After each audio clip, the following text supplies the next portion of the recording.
Mhm. Okay, so we're here today with Michaela Roththorn of Mergen Consulting. And so I actually met Michaela through Instagram like 2 years ago. Yeah. And I saw that she does some of the same things that I do. We're in neighboring cities. You're in Cincinnati and I was in Dayton, Ohio. And so I messaged her and then we started to follow each other. So Michaela, can you tell us a little bit about yourself?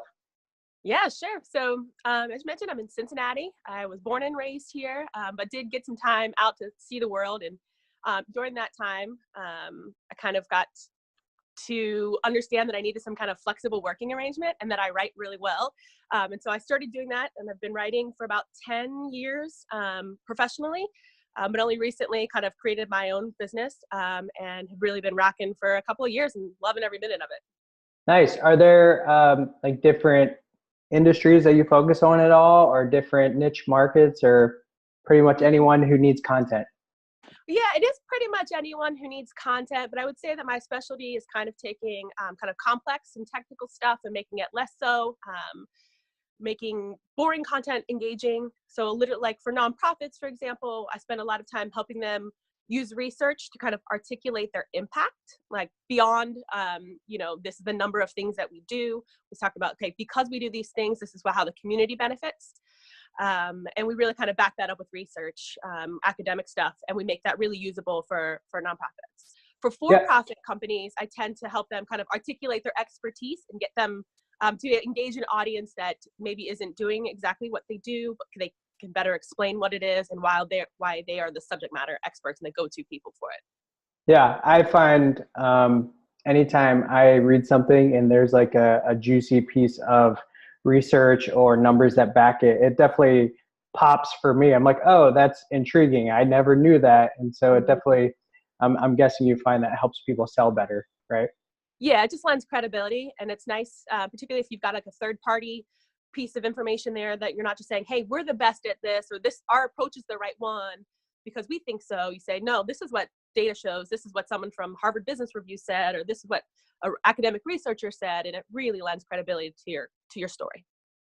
Yeah. So the one thing that, as we were kind of kicking around ideas on things to talk about today, the idea that rose to the surface is how to help people kind of overcome the insider lingo. And so that's really what we wanted to talk about is how do we, help people not overwhelm people with boring content, or that insider talk or the lingo. So why is this a problem for small businesses? It's a huge problem for small businesses because think about it, somebody who starts their own company, particularly a small business, they give their heart and soul and they are like deeply embedded in what they do. They live it, they breathe it, and they speak it.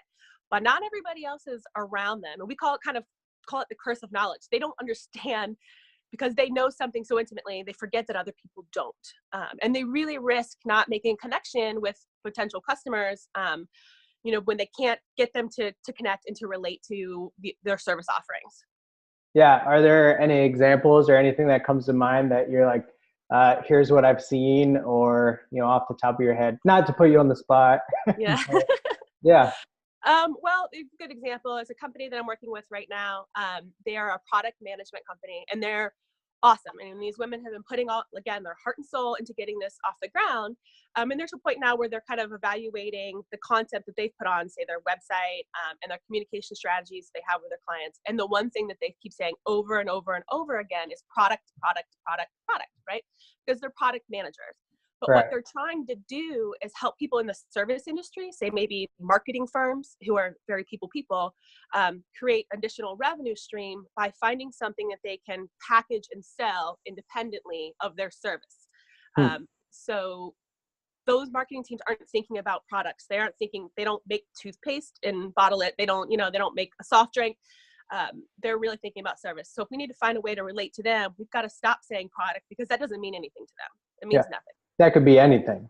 Yeah, could be anything. And so you need to be able to explain what you're trying to get them to do is find something they do well in their service that their customers need that they can package and sell by itself.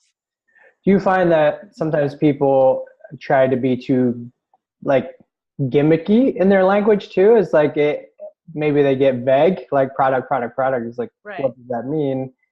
Is that a common mistake that you see? Yeah, absolutely. And I think they kind of get lost, particularly in the early stages of their business development, when they're really just trying to figure out what exactly it is that they are offering people. I know they've got this idea, so they overuse the words until they themselves kind of figure out what they mean.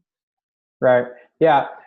So what are some of the biggest things that you do to help people overcome insider language? What do you help them do to really refine their message so it's understandable to the average person?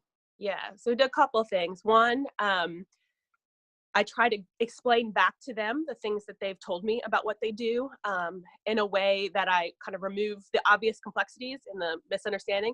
And part of the reason I do that and part of the reason I can do that is because I'm still learning it. So in order for me to kind of process it and understand it, I tend to have to simplify it in my own head. And once I give it back to them, they're like, oh yeah, that is what we were saying. And So you're coming in as the outsider with fresh eyes, so yeah.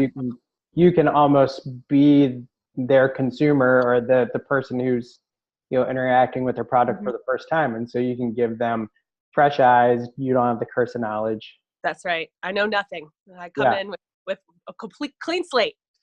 which is the huge value in hiring someone like you, to say, yeah, you know more about this than me, but it's actually better to hire someone who doesn't know that much because that's what your customers feel.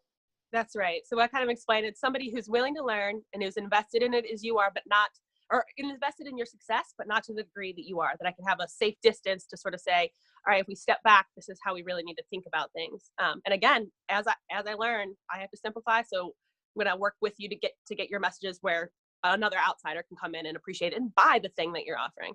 Yeah. So one thing that's unique about you is the research part of what you do. Mhm. Research and data and things like that can feel complex. So how do you help that convey to the customer in a way that's like easy for them to understand? Mm-hmm. I think it's the same. I sort of take the same kind of approach. When I'm trying to understand what that research really means, I have to simplify it in my own head.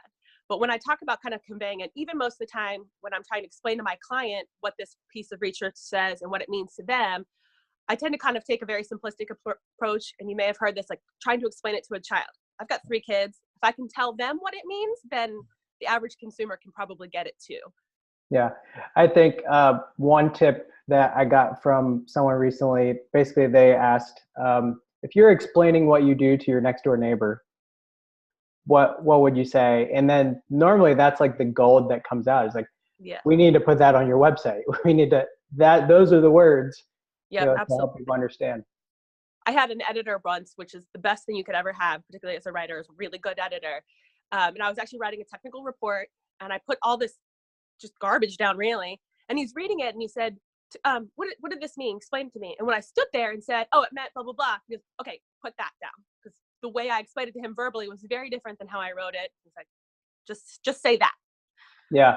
Yeah. I find often, so now we're going back and forth in the things that we do, but Mm-hmm. I'll find in someone's about page, like second paragraph down, that's like, I finally understand what they do. And Yeah, everything else before then, I'm like, it's all insider talk. It's stuff that that is. no one knows about. Well, and I think in the age of, particularly on websites, people are so worried about SEO optimization, and they try to get all those buzzwords in because they think that that's what's going to drive people to their website. And maybe it does to some degree, but once they're there, they're lost because they're bored, Right. for one thing, and they don't understand what you're trying to get at. Yeah. Very cool. So if someone is really struggling with getting their message to connect, they need Mm-hmm. to talk to someone like you. So where can people find you? Yeah, so I'm on LinkedIn. Just check out my profile there, and also at my company website, which is mergenconsultants.com. MERGEN. There are not very many of us. You'll find me fairly quickly. Yeah. And I found her on Instagram, so you can find her there as well. So when I post this, I'll put all of Michaela's links in the description. So Awesome. cool. Well, Michaela, thanks for joining us today, and we'll talk again soon. All right. See you later.